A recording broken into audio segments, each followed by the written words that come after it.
এটা তোমাদের গ্রাম নয়, এখানে বড় বড় রাজবৈদ্যরা আছেন, যা করার ওনারাই করবেন। আর তাছাড়া এক বেদিনীর হাতে আমরা আমাদের কন্যার চিকিৎসার ভার কিছুতেই তুলে দিতে পারি না। আমরা জানি বেদেরা চিরকালের জন্য এই রাজপরিবারের শত্রু। বলা যায় না, এই ক্ষত নিরাময়ের নাম করে তুমি হয়তো আমার পদ্মার কোনো ক্ষতি করে বসলে। এখনো মেজমা, এখনো তোমাদের সন্দেহ রয়েছে? মলুয়া নিজের সবকিছু ত্যাগ করলো এই রাজবংশকে ধ্বংসর হাত থেকে বাঁচাতে। এখনো তোমাদের মনে হচ্ছে যে ও আমাদের ক্ষতি করতে পারে?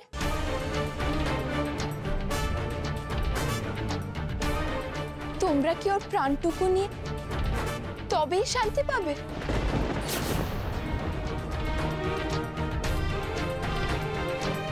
পদ্মা, পদ্মা, এই রাজবংশের ইতিহাস বলছে এই বেদেরা আমাদের কোনোদিনও ভালো চায়নি। ইতিহাস বদলায় বেজমা। মলুয়া নিজের সবকিছু দিয়ে নতুন ইতিহাস তৈরি করেছে, তাও তোমরা মানতে পারছো না। কেন পুরনো শত্রুতাকে আঁকড়ে পড়ে রয়েছো? অনেক জেদ দেখিয়েছো পদ্মা, আর নয়। গুরুজনদের কাছে আর জেদ দেখিও না তুমি। সত্য সবচেয়ে বড়, সত্যের তুলনায় গুরুজনও ছোট হয় মা।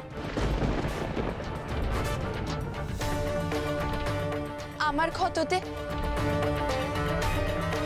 আমি মলুয়ার প্রলেপই লাগাবো।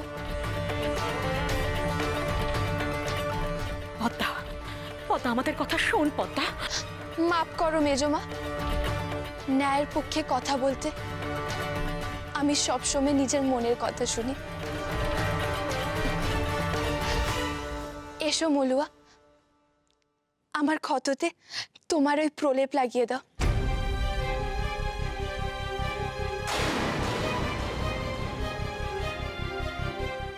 আমু তো আমুর জীবনের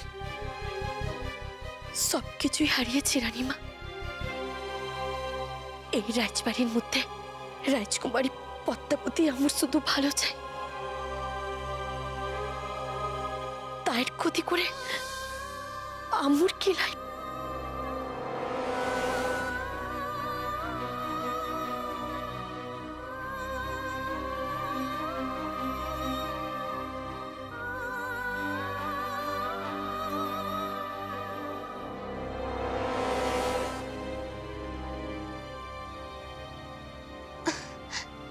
চালাটা যেন জুড়োচ্ছে।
কি হলো? একটা মন আছে, আর সে আমাকে আর কিছু না হোক বুক ভরা ভালোবাসা দেবে। আমার এই রাজত্ব রাজকন্যা কিছু চাই না, আমার শুধু মলুয়াকে চাই। আমাকে মলুয়ার কাছে যেতে হবে। না, কখনো নয়। তুমি ওর কাছে যাবে না। ও আমার পায়ের জুতোর যোগ্য নয়। তুমি নিজের যোগ্যতার সঙ্গে মলুয়ার যোগ্যতা তুলনা করছো উর্মিমালা। ও প্রয়োজনে অস্ত্র হাতেও দাঁড়াতে পারে, আর তুমি তো যুদ্ধের জন্য তোমার বাবার সৈন্যদের উপর নির্ভরশীল। শুধুমাত্র তাদের উপর নির্ভর করে ক্ষণে ক্ষণে যুদ্ধের হুমকি দাও। কিন্তু দেখো, মলুয়া নিজে এত বীরাঙ্গনা, অথচ সে যুদ্ধ চায় না বলে তোমার সমস্ত অত্যাচার মুখ বুজে সহ্য করে আছে। মলুয়া তো নিজে একা, আর আমার কাছে সমগ্র সমুদ্র করে শক্তি আছে। আমার সঙ্গে থাকলে তুমিও তা পাবে। বললাম তো আমার সেটা চাই না। কতবার বলবো তোমায়, আমাকে ওসবের লোভ দেখিয়ে কোনোভাবে ভোলাতে পারবে না। আজকের পর থেকে তুমি আর কোনোদিনও মলুয়ার হতে পারবে না যুবরাজ। আমার সঙ্গে এই কক্ষে আজকে রাত কাটানোর পর মলুয়া নিজেই তোমাকে অবিশ্বাস করবে, আর যেখানে বিশ্বাস শেষ সেখানে ভালোবাসাও শেষ। এতক্ষণে হয়তো মলুয়া জেনেও গেছে যে তুমি এই কক্ষে আমার সঙ্গে রাত কাটাচ্ছ। তোমার সব আশা শেষ যুবরাজ। আর একটা কথা মাথায় রেখো, তুমি যদি আমার না হও তাহলে আমি তোমাকে অন্য কারোর হতেও দেব না।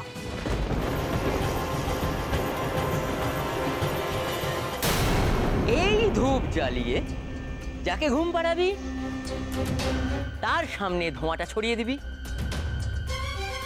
তারপর আমি যে মন্ত্রটা এখন শিখিয়ে দেবো সেটা বলে তার নাম 3 বার বলবি। এবার ভালো করে শোন, মন্ত্রটা মুখস্থ করে নে।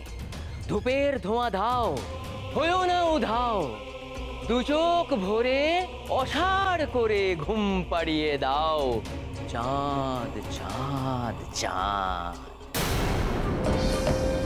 তুমি কিছু ভেবো না মলুয়া, আমি দাদাকে ঠিক ওই উর্মিমালার হাত থেকে উদ্ধার করে আনবো, যাতে দাদা তোমাকে উদ্ধার করতে পারে। তোমার আর দাদার মধ্যে আমি কোনো ভুল বোঝাবুঝি হতে দেব না। দাদা গো, মাঝরাতে আমার জাদু সোনার ঘুম ভেঙে যাবে না তো? মাঝরাত্রির তীরে বেলা পর্যন্ত ফসফসিয়ে ঘুমোবে অসাড় হয়ে। বলছো সত্যি?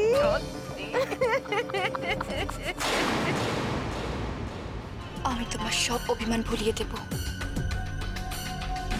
একবার শুধু এই কক্ষের বাতিটা নিভে যাক। তুমি আমার কাছ থেকে যা চাইছো তা আমি তোমাকে কোনোদিনই দিতে পারবো না। দিতেই হবে।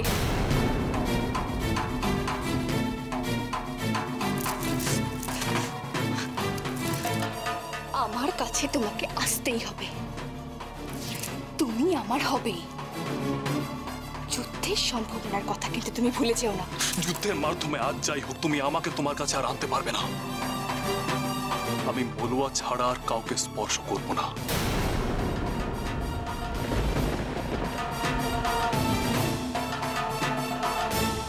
আর কতক্ষণ এভাবে জেদ ধরে রাখবে যুবরাজ?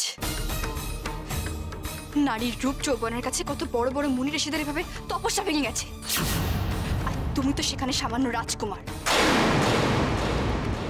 আমার রূপ যৌবন তোমাকে এমন ভাবে আচ্ছন্ন করবে যে তুমি ওই সামান্য বেদিনীর কথা মনেও রাখবে না। যুবরাজ, আমার কাছে এসো না। উর্মিমালা, ধূপের ধুয়ো উধাও, হয়েও না উধাও, দু চোখ পরে অসাড় করে ঘুম পাড়িয়ে দাও, উর্মিমালা উর্মিমালা উর্মিমালা।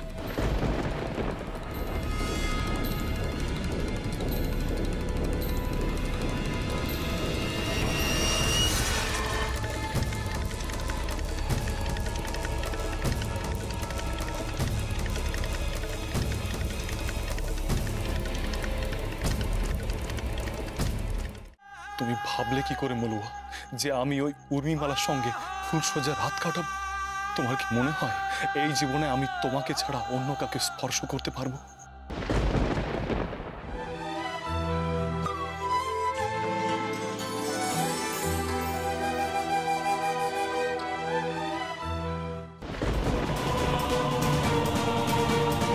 কি সূর্য তো উঠে গেল, কিন্তু আমার সূর্যকুমার কোথায়?